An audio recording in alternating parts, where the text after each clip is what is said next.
How's it going, folks? Stu here. We're in another park in London.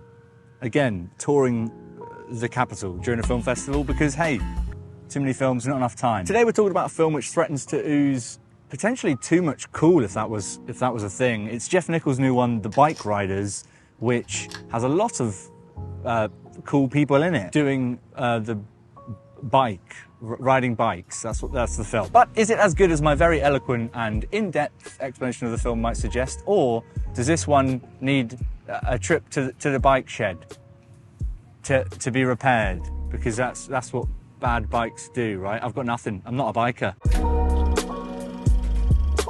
So as I said, The Bikeriders is directed by Jeff Nichols, a director who's done a lot of films, not all of which I've seen. I've seen quite a few of his ones, but this new one is based on a photography book about a biking gang, who'd have guessed it, that I believe Jeff Nichols saw and thought, let's make a film about it. And so you have a film which, you guessed it, is about a biking gang looking cool, which I can only imagine after watching the film is pretty much what all of these pictures entailed.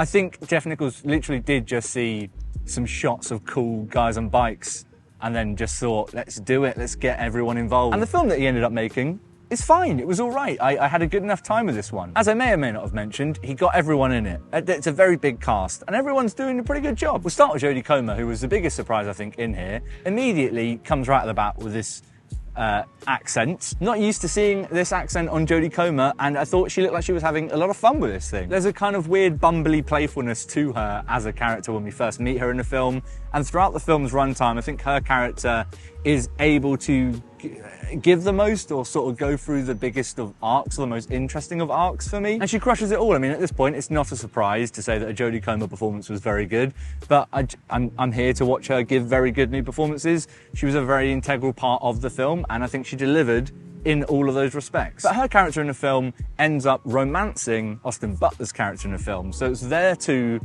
dynamic, I suppose, that is one of the central threads of the film, and the Austin Butler side of things there is also surprisingly good. And I say surprising not in it being good, because I've enjoyed Austin Butler's work previous to this, but I was surprised to see him giving a bit of a quieter performance. I guess it makes sense. It seems like a very quiet dude, and he still oozes cool and charm and charisma in his Austin Butler-y way. But his kind of wild card character of the film was fun to watch, enjoyable to see interact with all the other characters, and I liked his work in it. I thought it was very, very strong. Tom Hardy of it all was good. I'm kind of like acting surprised there, not again in a Tom Hardy can act way, but in a Tom Hardy felt relatively restrained kind of way, because, I don't know, you hear Tom Hardy in a film with accents and you're like, okay, let's buckle in because this is going to be a little bit of a mad one. And actually, on the whole, I think his character is, as I said, restrained enough to work throughout the film. It never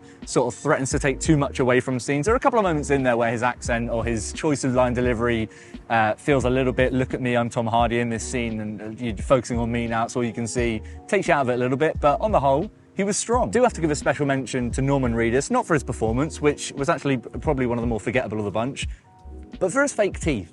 He wears fake teeth in this film. As soon as he appears on screen, immediately took me out. Motherfucker looked like he bought them off Wish. Very, very funny. But I think it's a film which definitely relies on the strength of its cast, and I suppose the strength of its cast together as a group, which makes sense. It's about a biking gang, so you want to see a biking gang of different personalities and their relationships, and it's that kind of interpersonal stuff between the biking gang which often makes for the most drama in these films. And I think in that sense it definitely delivers, but at the same time doesn't particularly break a lot of new ground. And I think that is broadly my main sort of issue with The Bikeriders as a film as a whole. It's a film which never particularly wowed me or never particularly pushed into anything groundbreaking or new, but at the same time doesn't necessarily hurt itself too much from that. It's still enjoyable enough to get by. But it is frustrating that, because especially knowing right from the bat from its opening title card that it is based on a photograph book that Jeff Nichols found and enjoyed, kind of set up this interesting, I suppose, framing of the film. You have this knowledge of how it was made and how the things came to light from a creative sense, and I suppose that sort of builds an expectation for what you might end up seeing in the film, and it does feel a little bit disappointing, or I suppose easy to see the route it does end up going down, because by all means you can just sort of see these little snapshots that would obviously piece together, and the story that was built around these photographs ends up feeling pretty by the numbers for this sort of thing. It helps that it looks so good. It is an incredibly good looking film, and it's scored so good. And I will say the strongest asset of this thing's sort of construction is its sound design. It's a very good sounding. There's another motorbike going past, which is incredible timing, because the motorbikes in this film sound very good. The sound of the bikes growling, yeah, I felt a bit threatened in my seat in the cinema. But again, overall, I found myself sort of really hoping for a little bit more bite to it, or rather just a little bit more to it. And I think one of the ways this film thinks it is doing a bit more is in its sort of narrative structure, which is around this interview, or multiple interviews, I should say, through different years. I believe it's sometime in the 60s and sometime in the 70s. There are specific dates in the film, I just can't remember because I'm a terrible reviewer and I don't write things down. But the film is centered around an interview mainly with Jodie Comer's character, in which she sort of is relaying stories about the biking gang, and it does add a kind of fluidity to it all and a certain rhythm to it all, but I also feel like it kind of took away something from the overall story with its constant cutting back and forth between them, which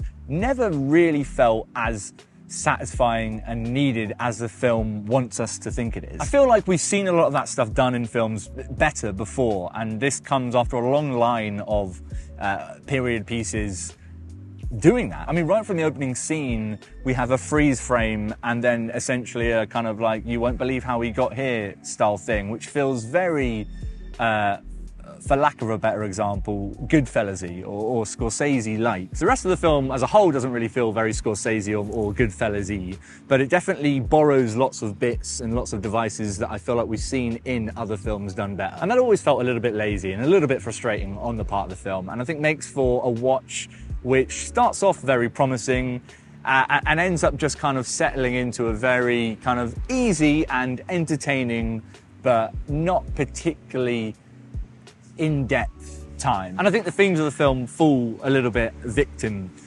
to that kind of vibe, because it never feels like it gets too deep into a lot of things, and the things it does end up saying or pointing at about masculinity, about these biking gangs and about this kind of camaraderie between these guys, always feels a little bit shallow and surface level. The characters can feel quite similar in sort of dramatic tensions and motivations, and that can make for a somewhat repetitive time. Of course, characters want to lead the gang and feel bound by duty to the gang, and that ends up delivering all the drama and tension you would expect that to end up delivering. And of course, there are wives and partners of the biking gang that want them to stop doing things, and that rises certain tensions within the gang. It all feels very kind of paint by numbers in many ways and very obvious in certain respects. But as I said, thankfully it is delivered in a way which is effective enough to still work. But I do think there's going to be a lot that many other folks will probably and have enjoyed a lot more than me in here, so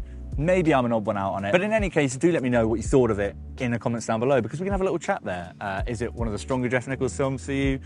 Is it not one of the stronger Jeff Nichols films for you? Wherever you landed on it, let me know and we will have a little chat-sees. If you enjoyed this one and you do want to see me talk about more shit, go ahead and click subscribe. The button is in the description down there, as well as links to my socials and my letterbox. There are many, many more reviews from the festival to come on the channel, so make sure you subscribe to that and you're not missing them. They're going up daily throughout the festival's duration, so get excited. There are some big ones to come. I will see you guys very soon for some more thoughts on more films, but until next time, Norman Reedus' teeth.